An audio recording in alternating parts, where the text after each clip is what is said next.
Queen Elizabeth II was honored with an elaborate and poignant state funeral carried out with precision timing in London today before being taken to her final resting place at Windsor Castle.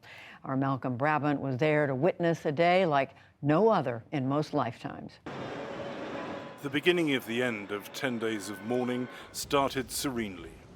Just after dawn, Christina Heery from Britain's Royal Air Force, the last of 400,000 citizens to make the pilgrimage to Westminster Hall, had her moment with the longest reigning monarch in British history. Then, heads of state from across the globe filed into Westminster Abbey to honour Queen Elizabeth and witness a pageant of imagery and symbolism that perhaps will never be seen again. President Biden took his place amongst what was perhaps the biggest gathering of world leaders in decades. No invitations were extended to the authoritarians in Russia, Belarus or Myanmar. Bells tolled 96 times, once for every year of the Queen's life, as a bearer party from the Grenadier Guards carried the coffin from Westminster Hall. Shrouded in the royal standard, the casket was decorated with the imperial state crown and the orb and sceptre, symbols of the monarch's godly and earthly powers. A handwritten card from King Charles III nestled in the flowers. The coffin was lowered onto a 19th century gun carriage, used for the final journeys of every British monarch since Queen Victoria, as well as the wartime Prime Minister Winston Churchill. As tradition dictates, sailors hauled the carriage the short distance to Westminster Abbey because horses were deemed to be too skittish. King Charles fought to keep his emotions under control as, at a slow march, he accompanied his mother and led the nation. In the rear, the mass bands of pipes and drums played a final lament. It was the sound of Scotland, where the Queen felt most at home and where she died. The funeral had been years in the planning, and the Queen, as head of the Church of England and defender of the nation's faiths, was intricately involved in selecting the music and order of service. The Dean of Westminster, David Hoyle, received her body into the Abbey, where, almost 3/4 of a century ago, she was first married and then crowned Queen. In grief and also in profound thanksgiving, we come to this house of God, to a place of prayer, to a church where remembrance and hope are sacred duties. We gather from across the nation, from the Commonwealth, and from the nations of the world, to mourn our loss.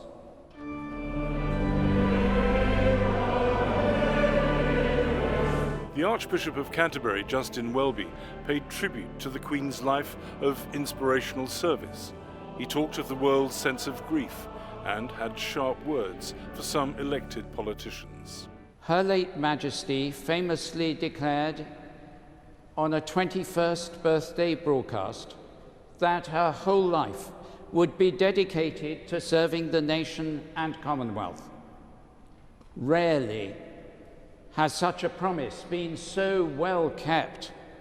People of loving service are rare in any walk of life. Leaders of loving service are still rarer. But in all cases, those who serve will be loved and remembered when those who cling to power and privileges are long forgotten. A fanfare heralded the start of 2 minutes silence, observed across the land. The national anthem brought the service to a close. The British people are becoming accustomed to the new lyrics of God Save the King.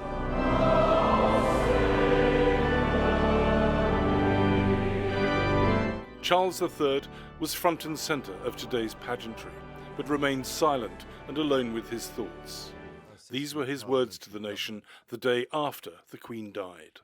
As the Queen herself did with such unswerving devotion, I too now solemnly pledge myself, throughout the remaining time God grants me, to uphold the constitutional principles at the heart of our nation.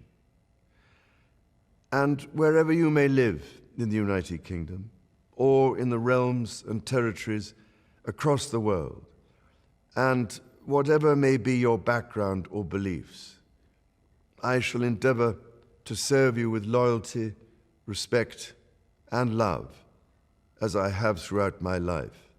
As the gun carriage was hauled through London's most majestic quarters, trailing a cortege more than a mile long, there was a sense that this was not just a funeral, but also a declaration of British intent and identity, after a period in which the nation has been uncertain of its place in the world.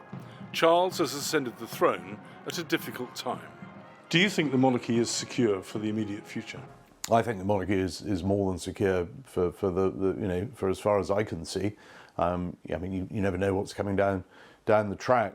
Robert Hardman is the author of Queen of Our Times and a leading British royal expert. The King is very popular. There's been a huge groundswell of support for him. His heir, William, and Catherine, his wife, they are a very, very solid duo, now well bedded in as part of the national landscape, if you like. But a less confident view comes from Rob Watson, the political correspondent of the BBC World Service. The danger they face is much more one of demographics. All the polling suggests that King Charles, the monarchy, the Queen, hugely popular the older you are and the whiter you are, but amongst younger people and amongst ethnic minorities, the monarchy, the idea of it, and King Charles are not so popular. I don't think it's an existential threat, but it shows that there is a sort of challenge to keep the affections of British people on side. The procession ended at London's Wellington Arch. The bearer party solemnly placed the Queen's coffin in the state hearse. The leaving of London was through some of the capital's poorer districts, as the hearse made its way to Windsor and her final resting place.